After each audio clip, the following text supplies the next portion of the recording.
पिछले भाग में आपने देखा कि सुनील की मोटरसाइकिल एक सुनसान सड़क पर खराब होने के कारण वो घर जाने के लिए एक पुरानी बस में चढ़ जाता है। बस में चढ़ते ही सुनील के साथ एक के बाद एक अजीब और डरावनी घटनाएं घटने लगती है और आखिरकार डर के मारे वो बेहोश हो जाता है। सुनील को होश आया तो उसने देखा कि बस एक सुनसान सी जगह पर रुकी हुई थी जिसमें एक और हट्टा कट्टा आदमी चढ़ जाता है। सुनील उस आदमी को बस में ना चढ़ने का इशारा करने की कोशिश करता है, लेकिन तभी बस का कंडक्टर उसकी तरफ गुस्से से देखने लगता है और इशारे से सुनील को चुप रहने के लिए कहता है। इससे पहले सुनील उस आदमी को कुछ कह पाता, वो आदमी सुनील के आगे वाली सीट पर बैठ जाता है। सुनील मन ही मन सोचता है कि इसकी मदद से यहां से बचकर निकला जा सकता है, लेकिन तभी कंडक्टर वहां आ जाता है और उस आदमी से टिकट के लिए कहता है। टिकट? एक गाजियाबाद। उस आदमी ने अपनी जेब से 50 रुपए का नोट निकालकर कंडक्टर की ओर हाथ बढ़ाया। 50 का नोट देखकर कंडक्टर बेहद गुस्सा हो जाता है। इस स्टॉप से लेकर गाजियाबाद का किराया सिर्फ 1 रुपया ही है, छुट्टे पैसे दो। 1 रुपया सुनकर वो आदमी हैरत में पड़ जाता है। क्या 1 रुपया? अरे भाई साहब, इतना छुट्टा नहीं है मेरे पास। छुट्टे पैसे दो वरना आपका ये सफर अंतिम सफर ना बन जाए।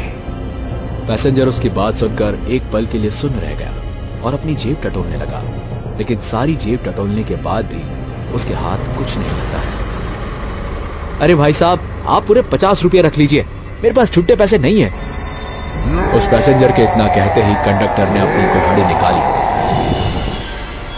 और एक झटके में उस आदमी की गर्दन धड़ से अलग कर दी।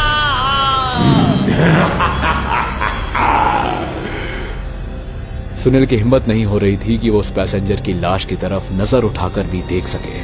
वो बेचैनी से अपनी बारी का इंतजार कर रहा था। उसे एक ही डर बार बार सता रहा था कि कहीं अगला नंबर उसी का ना हो। सुनील ने धीरे से खिड़की से बाहर देखा, जो बस अब तक एक सुनसान जंगल के रास्ते से गुजर रही थी, अब शहर के बीचों बीच चल रही थी। ये देखकर सुनील की जान में जान आती है। अचानक बस धीरे से रुक गई। गाजियाबाद डिपो बोर्ड सामने दिख रहा था, लेकिन उसकी हिम्मत नहीं हो रही थी कि वो अपनी सीट से उठ सके। उसके अंदर एक अजीब सा डर बैठा हुआ था कि कहीं कंडक्टर उसे रोक न ले। तभी कंडक्टर बैल बजाकर सख्त आवाज में कहता है, आपका स्टॉप आ गया है साहब, अब आराम से घर जाइए। सुनील झट से अपनी सीट से उठा और बिना पीछे मुड़े बस से उतर गया। बस से उतरते ही सुनील ने एक राहत की सांस ली, लेकिन मौत का डर अब भी उसके जहन में मौजूद था। उसने मुड़कर देखा तो बस डिपो के अंदर जा चुकी थी। सुनील ने उस बस का नंबर नोट किया और उसका पीछा करने लगा। सुनील ने सोचा कि उस बस वाले के खिलाफ वो शिकायत दर्ज करवाएगा, लेकिन डिपो के अंदर दूर दूर तक कोई नजर नहीं आ रहा था। पूरा डिपो सुनसान पड़ा हुआ था। अचंभे की बात तो यह है कि जो बस अंदर आई थी वो अभी वहां मौजूद नहीं थी। परेशान होकर सुनील लगभग हिम्मत हार ही चुका था कि तभी उसकी नजर वहां से थोड़ी ही दूर पर बैठे एक शख्स पर पड़ी, जो कि आग जलाकर ठंड में हाथ सेक रहा था। पेशे से वो आदमी वहां का चौकीदार नजर आ रहा था। सुनील हाफता हुआ उस आदमी के पास गया और उस बस के बारे में पूछताछ करने लगा। अभी अभी जो बस यहाँ आई थी वो कहाँ गई? चौकीदार सुस्ती भरी आवाज में उबासियां लेते हुए कहता है, कौन सी बस? यहाँ कोई बस नहीं आई। क्या? मैंने खुद देखा था, बस यही डिपो के अंदर आई थी। भाई साहब, 10 बजे के बाद ये डिपो बंद हो जाता है, और अगर कोई बस अंदर आई होती तो यहाँ मौजूद होती। मुझे अच्छे से याद है, मैंने उस बस का नंबर भी नोट किया था। ये देखो, ये फटा पुराना टिकट उस कंडक्टर ने मुझे दिया था।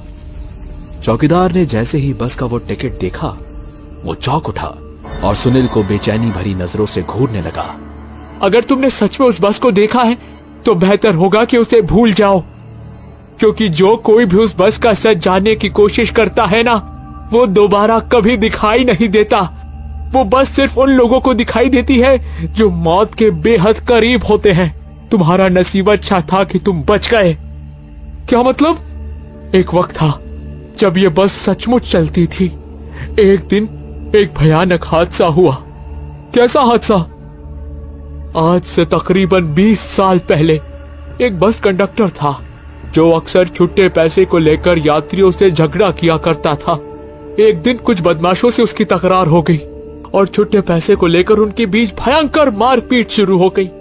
उन बदमाशों ने कंडक्टर के साथ बस ड्राइवर को भी बुरी तरह पीटा, जिसमें कंडक्टर की वही मौत हो गई। तब से हर रात उसकी आत्मा अपने शिकार की तलाश में सफर करती है। सुनील समझ जाता है कि कंडक्टर का भूत उन्हीं पैसेंजर्स को मौत देता है जिनके पास छुट्टे पैसे नहीं होते। उसके पास छुट्टे पैसे थे, इसलिए वो बच गया। इस बात से सुनील को अपने कर्जदारों से पीछा छुड़ाने का एक नया तरीका मिल जाता है। अगले दिन तकरीबन रात के 10:30 बजे सुनील सभी कर्जदारों को मिलने के लिए अपने ऑफिस के पास वाले बार में बुलाता है। क्यों भाई, कहीं से लॉटरी वगैरह लग गई है क्या? आज बड़े मेहरबान हो रहे हो। दरअसल मैंने अपने बॉस से पैसे उधार मांगे हैं, वो आते ही होंगे। जैसे ही वो आ जाएंगे तुम दोनों आपस में बांट लेना। ये तो बहुत अच्छी बात है कि तुम हमारे पैसे लौटा रहे हो। हम तो हिम्मत ही हार चुके थे। अरे नहीं भाई, जिसका लिया है उसका आज नहीं तो कल देना ही पड़ता है। हाँ, ये बात तो तुमने सही कही। पिछली बार हमने तुम्हें बहुत बुरा भला कहा, उसके लिए सबकी तरफ से मैं माफी मांगता हूँ तुमसे। हम सबको भी पैसों की जरूरत है, ये कर्जा चुकता कर दो। आगे जरूरत पड़ेगी तो हम फिर से तुम्हारे काम आएंगे।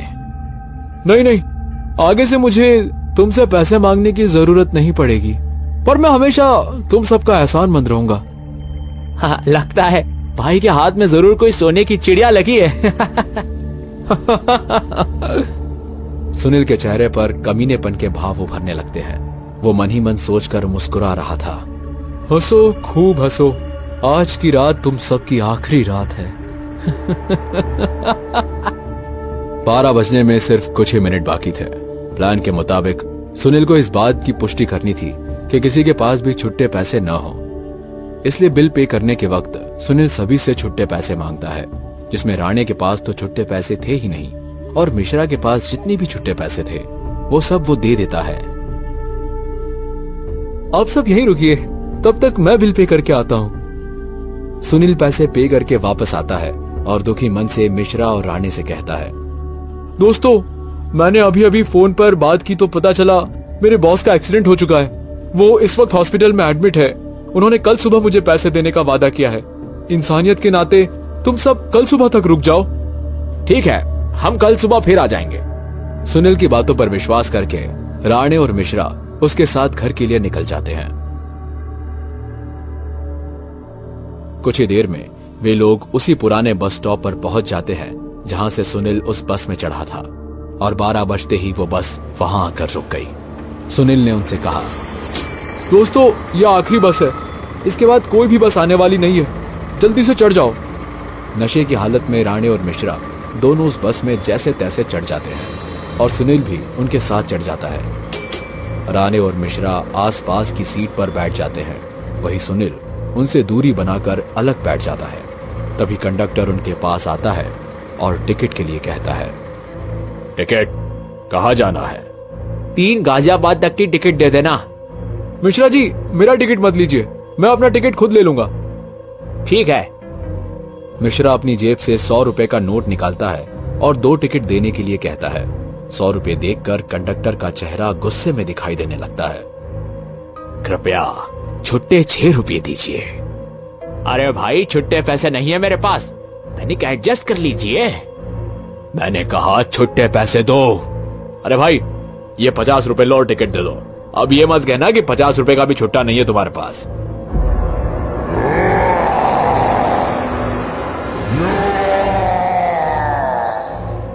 राणे के इतना कहते ही बस कंडक्टर ने अपने तेज धार नाखून उसकी गर्दन में काट दिए और उसे उठाकर जोर से पटक दिया।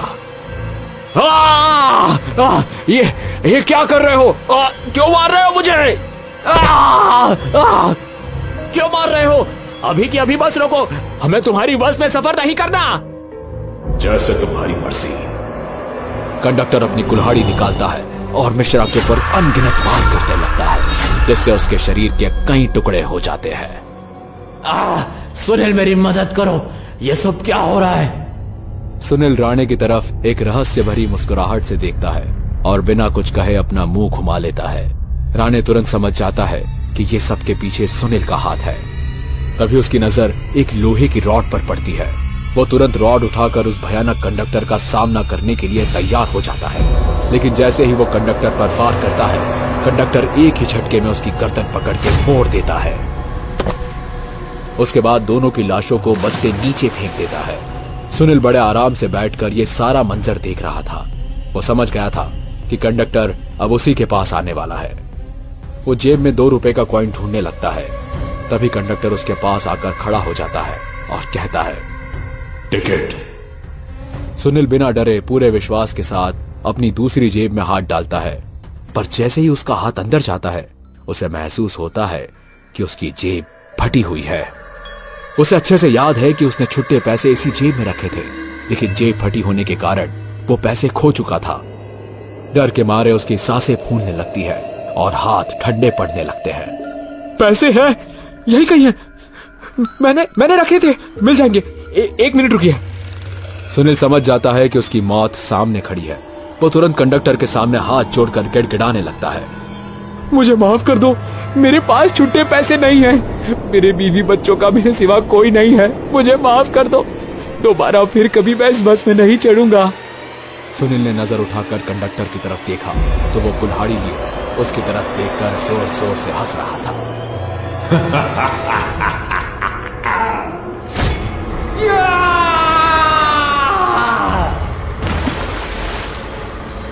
और फिर एक तेज चीख गूंज उठी और रात के अंधेरे में वो बस धीरे धीरे कहीं एक नए शिकार की तलाश में